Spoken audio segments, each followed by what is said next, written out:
guildmates to conquer all new castle outposts in the open world.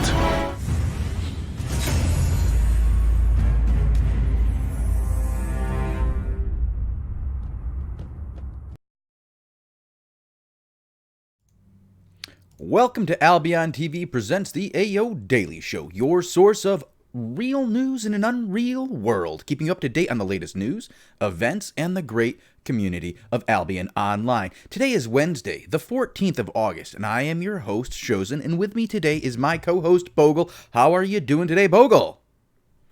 I am doing okay. I'm looking forward to the show. How are you, Shozen? I see you're still at your makeshift office with no camera and no chat covered in game. I'm hitting the chat covered in game right now. It's sometimes it doesn't load properly. I have to hit it twice.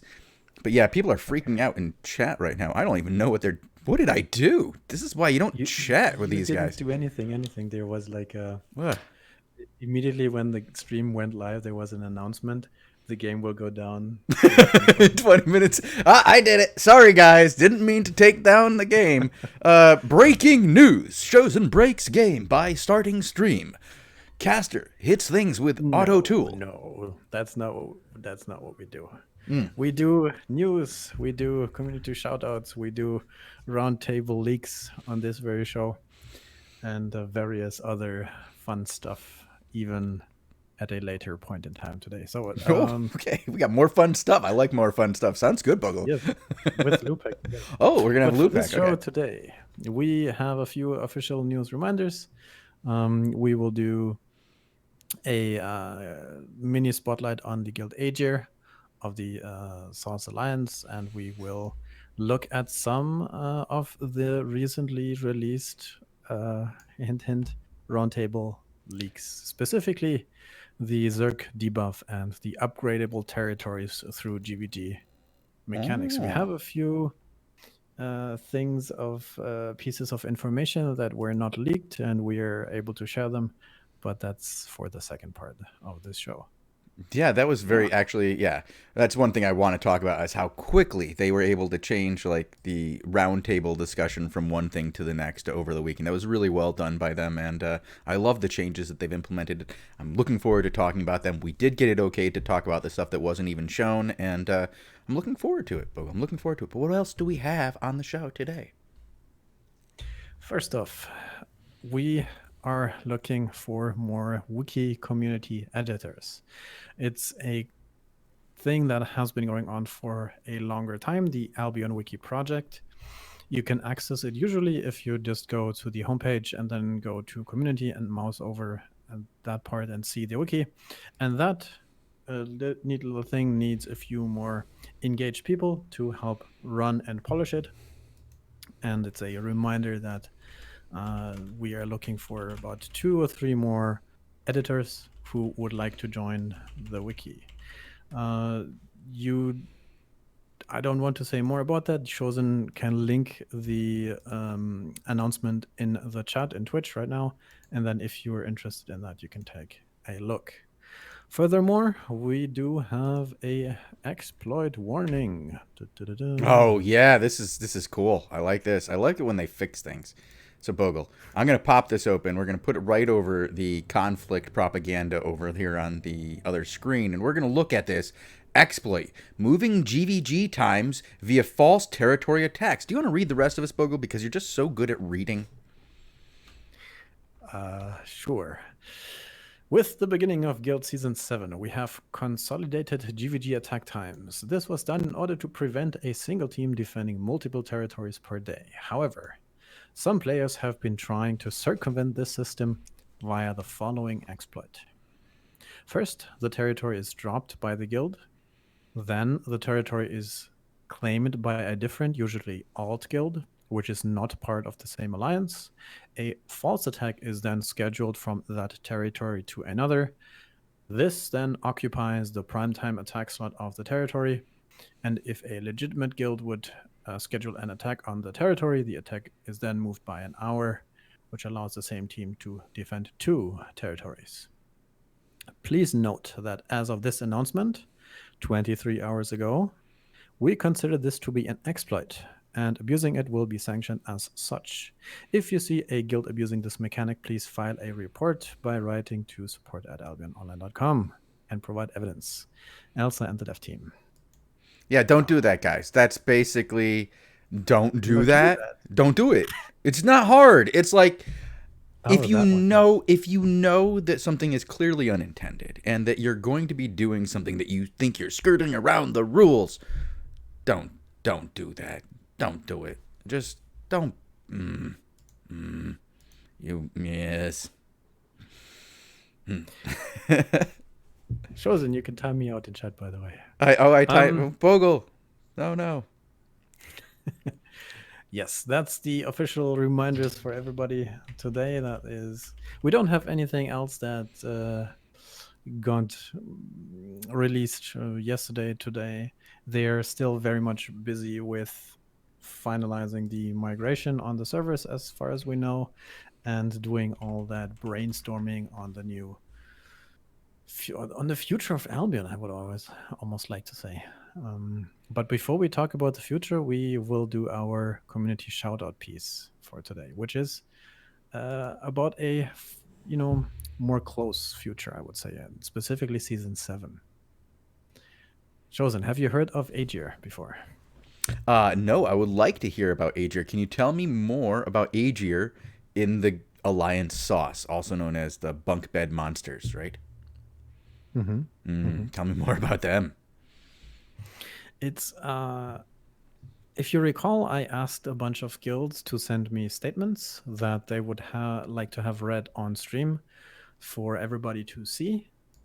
Today we are doing this for Aegir, but just as a brief reminder, if you want your content read or published on the official Albion stream, don't hesitate to get in touch with Shozen or myself. And if the content is in any way, shape, or form a little decent and showable on Twitch and readable on Twitch, then there's a very high chance that we will plug your guild, plug your group, plug your alliance, or even just help you recruit some people. Let's be clear here. We do have there's a line right now. It's a little stacked up. We got some of these statements to read. There are a few in order, so we're going to have to clear out some of the older ones before getting you in, but we want the new ones to keep coming in so we don't ever run out. All right, on that note, Bogul, continue. Yes. So today's community shout-out goes to Aegir. And the great Edward G. of Aegir sends me the following message. Aegir was born as an Italian project that aims to get players with a ZVZ and GVG interest.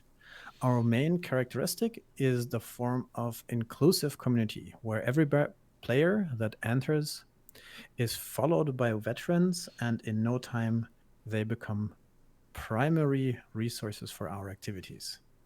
At the same time, veterans entering will find their space in organizing endgame activities like 5 versus 5 or PvP sessions of any type.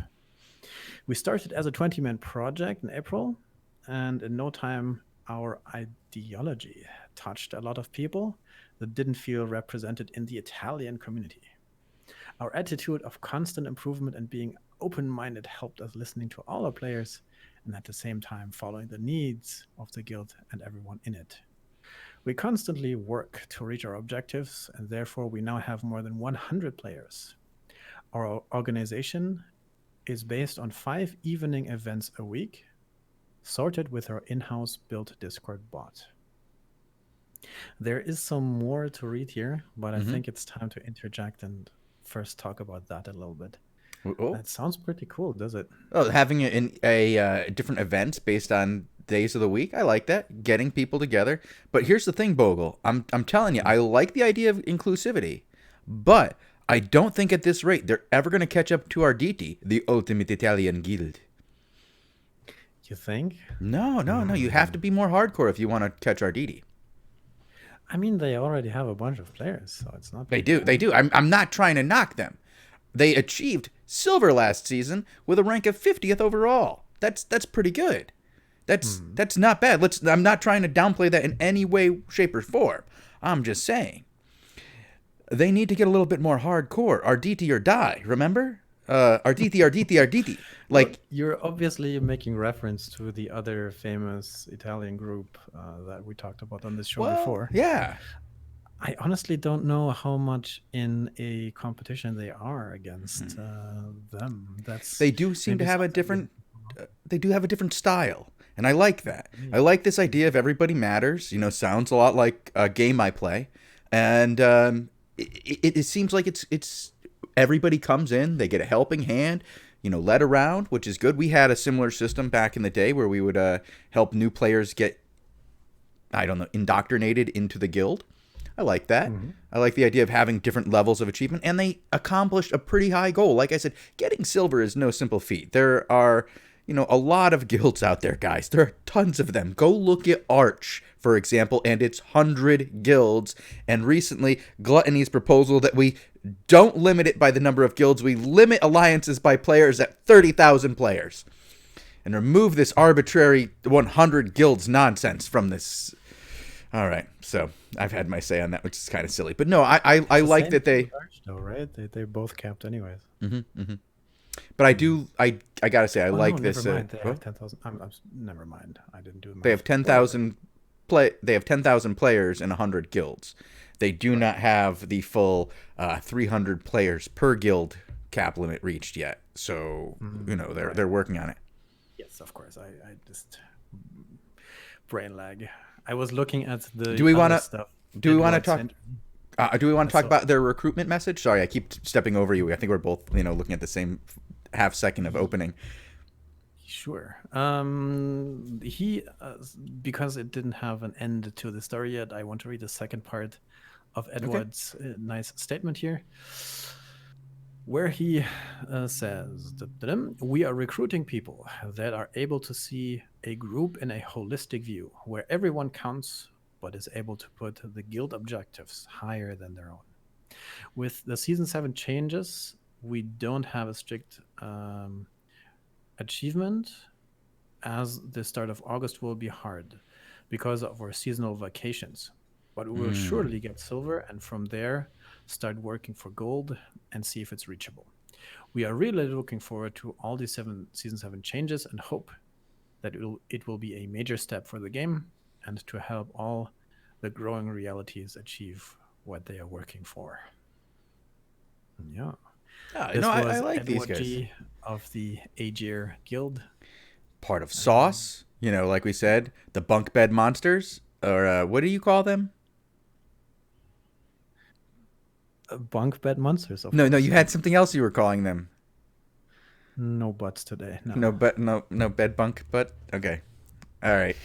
But no, these guys are awesome. Thank you for getting back to us and staying in touch. We do like talking about some of these smaller guilds, and somebody was saying that Sauce is the budget version of Arch.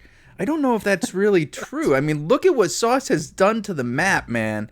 They're doing some work. They are absolutely out there doing work right now. They're kicking ass and taking names, and one of the names they're taking is Aegir. So nice. Yeah, let's talk about this. A member of our community. We got a community spotlight today. A shout out, if you will, for the great, the powerful, the king of the East, Captain Russia. Yes, he made actually a few YouTube videos in the past, and I wanted to mention them because they are a cool thing to look at if you are, staying true to the Albion mantra of you are what you wear, and that you can combine your gear. And what he did, he recorded not only this video on YouTube where he describes a Frost tanking build, but he also had a build in the past where he is tanking with a Life Curse staff. So he is taking this whole idea of exotic combinations of gear and skills to a next level, and we just wanted to recommend these videos very briefly. If you are into tanking and looking for other options or ways to spice up your game, that's maybe something to consider. Yeah, I love that we have so many different content creators, and we've had more and more people making build videos recently. And his are very interesting, and like they're out there. They're different, and they seem to work, which is kind of cool. That's what I like seeing, is he shows them how to build them, how to use them, and that they're working. So it's pretty cool. Yes, yes. We will probably have these links in the description if you're listening to us later, and then you can check them out for yourself. Yeah, we have some definite some statements in chat. Owlsane has a feeling on this tanking build. He says it's a great build for really ticking off your teammates. So maybe I did some arcane tanking in the past. That worked all right. Yeah, I like that people are trying different things. How effective it is at the highest levels, I wouldn't want to venture to say. No, that's for fun things. You don't always have to min max. You can there's if you are okay with like 90% effectiveness or something, then this is totally fine and 200% more fun. So yeah, absolutely. I like more fun. More fun is a really good important part of this whole game that we get to play here. Is fun is important.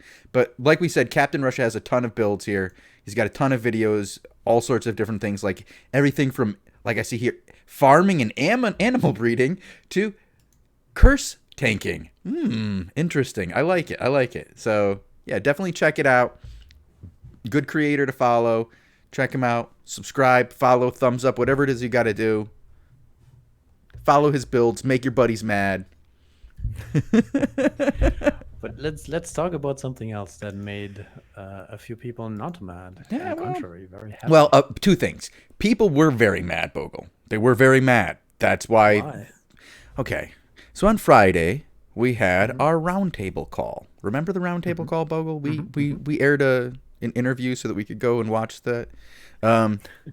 Yeah, it's every season or so we get a roundtable call where we get to hear about what's coming up on the roadmap, what they're working on next, and oftentimes they will pick something right before the roundtable and go, "We want you to come up with some questions for this." And this time they said, "Hey guys, ask your 3 questions, get your 3 questions written down. All right, we'll see you guys on Friday." And then on Friday morning they dropped a bomb, didn't they, Bogul? They dropped a big old bomb, like just GVGs are going away. We are changing the way the crystals are done. Yada yada yada. Oh, huge, big changes, right? And we covered those on Monday. We covered those on Tuesday. And now, again, it's Wednesday. And we're going to cover it again because there was an update to this on Monday. After the Friday shenanigans, they had, okay, well, you guys need to know more info. Let's come back to you with a couple bits that we wanted to talk about. And the 2 that we're going to talk about today are specifically the Zerg debuff and the upgradable territories, which were met with some pretty high praise. People were happy with these. Let's be honest. Nobody was like, there's a little bit of backlash, but nothing like it was beforehand. And most of the people who are reading these are very happy. And yes, we did get some permission to actually show this right here on screen. Just, not just 1/3 of the post, but all 3 of them, guys. So, Bogul, without further ado, let's start talking about what we have here for these dear roundtable members. Yes, I'm not going to read all of this because this is a lot. Oh, I thought you were going to go full fub on us. Nah, that takes too long. Then we'll be here tomorrow still. But this that you're showing on screen right now was leaked to the Reddits, and everybody should have read that, I think. Specifically, the Zerg debuff, where they describe that there is a mechanism that will enable or basically debuff large Zergs if they bring too many players to a zone, and that is supposed to work in conjunction with another thing that is new, the smart cluster queue, where it's basically a way to tackle the issue of alliances zone locking and capping zones and then denying fights. It basically works that you get a negative multiplier for your health and I think damage. Well, hold on. Before like that, this is just the first proposal. It's like right now, like if you scroll further down and they talk about it, they understand that maybe health and damage isn't the only way to do that, and they might do it straight by an IP, because what they're looking to do is make it so no matter how big your group size is, that you have the same experience fighting back and forth against you. So it doesn't change if you, say, bring 70 people to the fight. Each of you brings 70 people. It doesn't change the meta fight. Like, it doesn't change the way that you feel in the fight. Because if they changed just the damage and healing, it would change the way that fights occur at different levels. So the idea is to actually make it still feel like the battle is the same if you're of the same size. If you have teams of different sizes and one of them is over 25 and the other one is not, the one that is fighting with under 25 will be more effective. That's the basic of it. Unless you fully utilize all your extra players. I think that's the caveat, right? For example, if you were to lock a zone and then have a bunch of people outside and trying to get in, then that would still affect the... Yes, this would count towards the negative buff. And it's, if you can bring your... Say you have 100. We'll use 150 as examples, right? Now, the 100 guys should have a more significant debuff than the 50 guys. But if all 100 attack that 50, they should still be effectively more powerful. That's the idea. But if, say, the 100 are spread out and it's a 50 versus 50 or even a 50 versus 75, then that 50 is much more powerful and has a more effective fighting force. The idea is to make it, if you're going to bring these 100 people, use them tactically. Be ready to use them, because if you don't bring if you bring all these guys and use them as inflated numbers, they're going to hurt your fighting force. They're going to degrade the amount of effectiveness that you have. So if you're going to bring this many, be sure you're going to use them.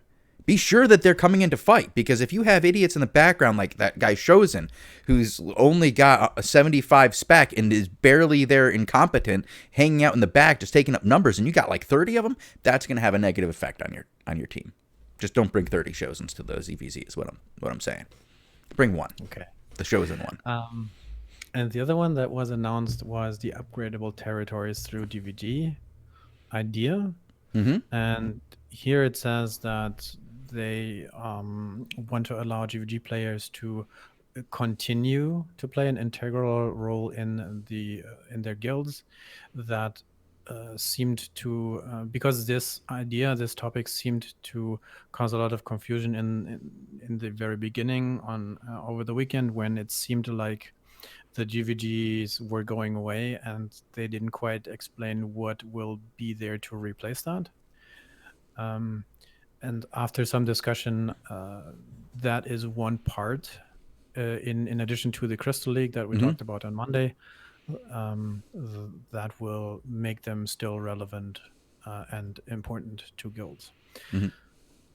So, do you want to scroll down now? Yeah, I'm scrolling down. I'm not going to... I think let's show the first one first. Okay, Battle Confusion debuff. These are... Let's be really clear. These numbers are rough numbers.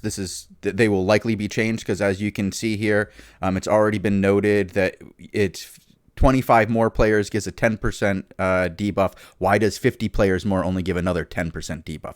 Well, see, I think that they're going to look at it more in the other direction.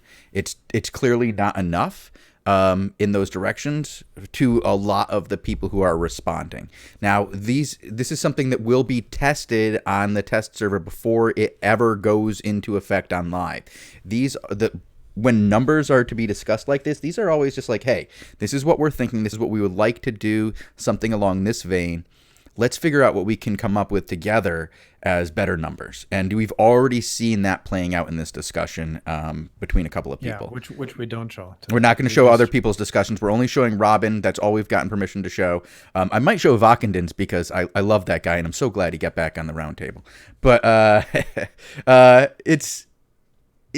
Okay. I think that we're going to see a change here to seeing more significant debuffs at the higher end of the range, and not the ratio being more debuff for when you're gaining those first 25 people. It'll be more when you bring those last 100 people. Like, that's the way it sounds like it's going in that direction now. It could, it might not be. Like, these are all, like I said, they're all up in the air. But it's a good change in a right direction. I think it's a good idea, and people are talking about it as this could be very effective if you combine this with the smart cluster queue. And if you are, people are going to try to zone lock. Now zone lock becomes a very ineffective way to fight, because if you can bring in a bunch of people very quickly and have suddenly change it from they have 200 people in the zone, so that you can bring in 75 people in the zone and then make them also still have the debuff because they're all in queue, you can really change the course of that battle with your 75. And that would be very interesting to see.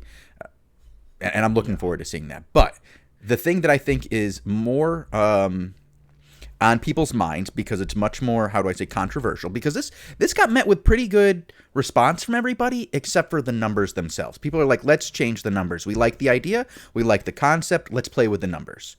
And I'm in agreement with that. And I think that most people so far on the round table are in agreement in that area. They're all saying, yes, this is a good concept. Let's work it out. But the thing, yes. Scroll down a little bit on stream. I think everybody on stream is like, scroll down already. So sorry, but we also only have like 5 more minutes for this, and I think we might go a little bit long. We'll go a little bit long, just to because we have a bunch of people who are here because the server is down. So we might as well stay a little longer to say hello to everybody and we will. Also, guys, if you're here, we do run an overtime show, and we have some just basic conversation with you guys afterwards. We will answer your questions about these and have a back and forth conversation with you on this topic. But Bogul, let's talk about upgradable territories and GVGs. How does this work with the? What do they hope to do with these territories? It's right here on the screen. We hope to increase the number of GVG fights that are happening, as every territory you own offers a strong incentive to participate. They hope to increase the quality of the fights, as the Crystal League mechanisms should ensure stronger teams meet each other, and they hope to increase the value of participation in the GVG fights for the team. Yeah. How does this work? Well, if you're not familiar with the suggested Crystal Realm League that we discussed on Monday here on this show, by the way, they have a little recap, so you can buy tokens and sign up for Crystal Realm fights. You can upgrade these tokens, and there's daily, weekly, and monthly fights, and even a once per season sort of final fight happening in that Crystal Realm League. And this should be fairly rewarding to those who participate. And this is the baseline, right? You still have crystals, you still have territories that are a bit different, but now you have this idea of being able to upgrade your territories. And this is fairly similar to what we have now with the towers, already, but you have a territory tower level, and these start at the beginning of a season, and once you fight in the crystals that you launch from that tower, you can, if you win, upgrade the tower, and this tower can then give you additional bonuses like a higher gathering yield, or even other seasonal rewards that are only accessible if your team is able to win a few of these fights.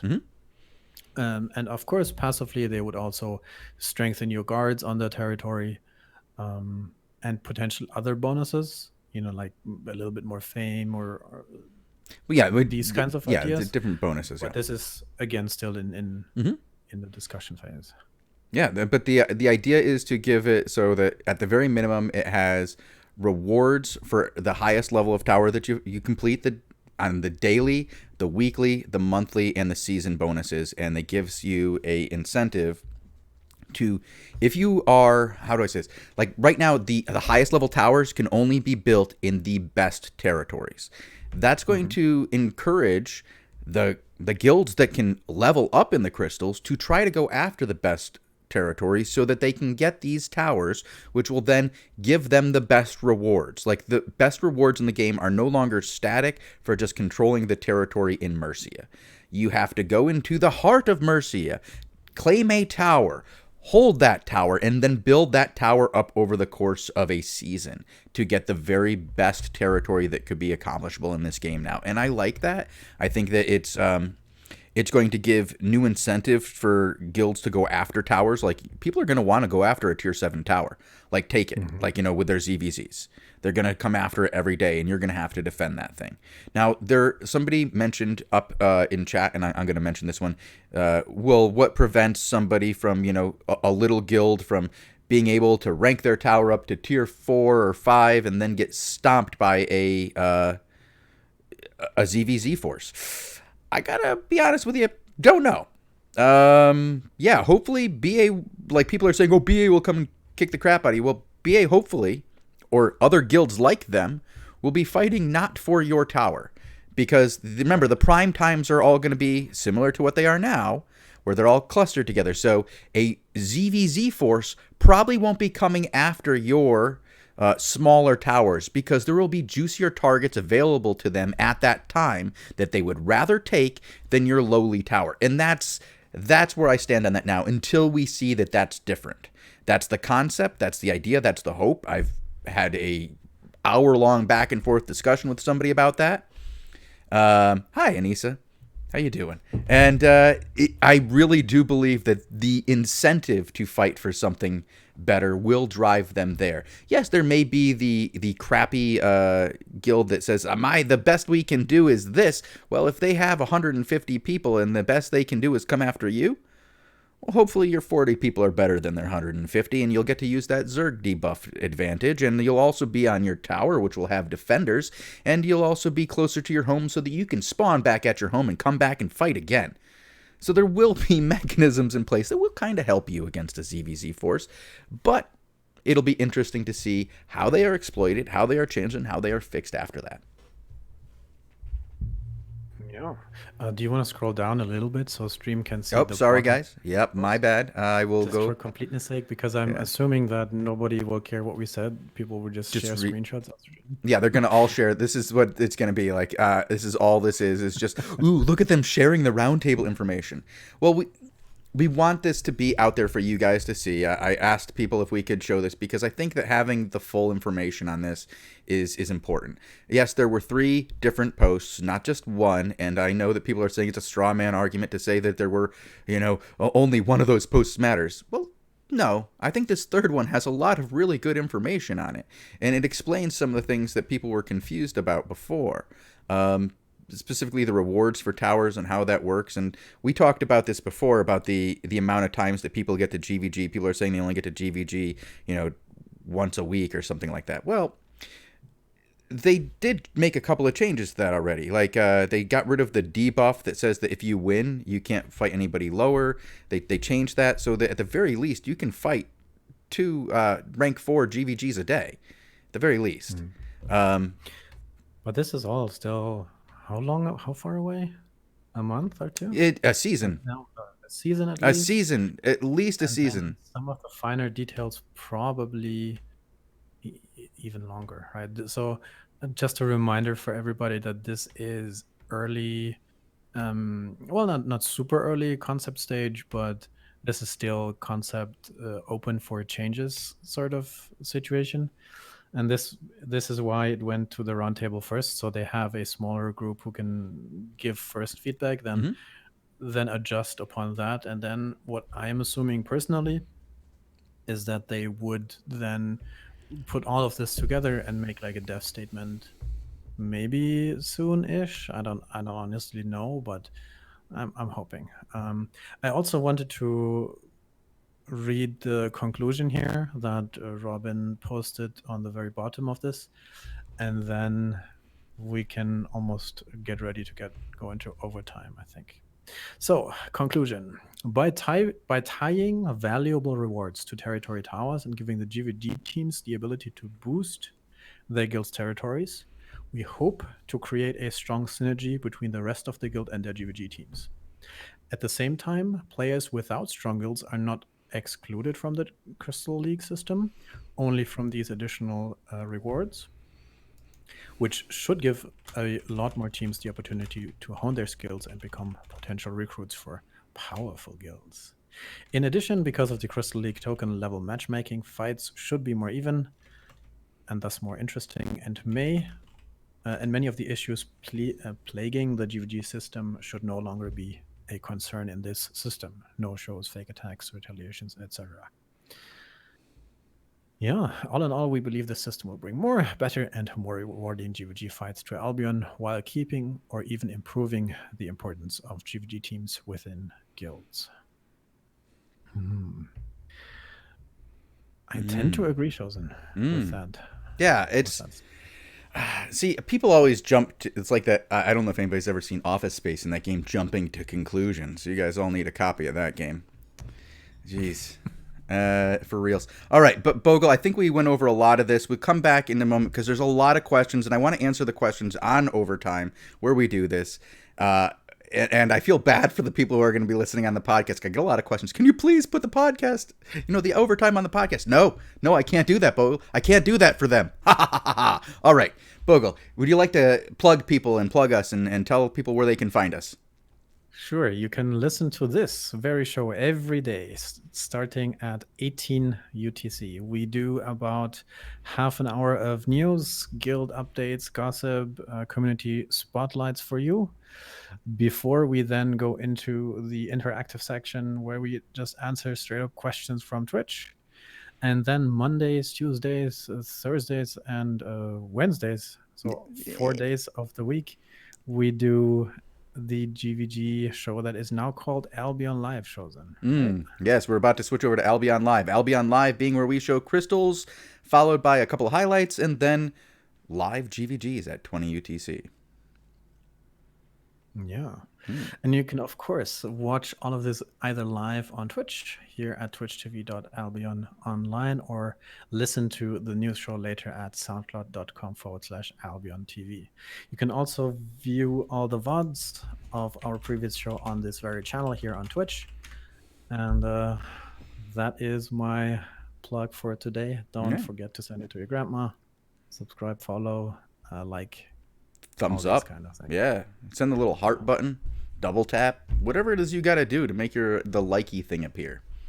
You don't have to subscribe though. You can just, we don't make you do that nonsense. Just hit favorites.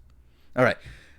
So on that note, Bogul, I think we're out of here. I'm going to be gone for about 30 seconds to a minute while we change screens. Then we'll be back here and answer all those questions, of which you have a ton of today, and I'm sure you will have tons more. This is not a forum post, always something. This is we're leaking the round table.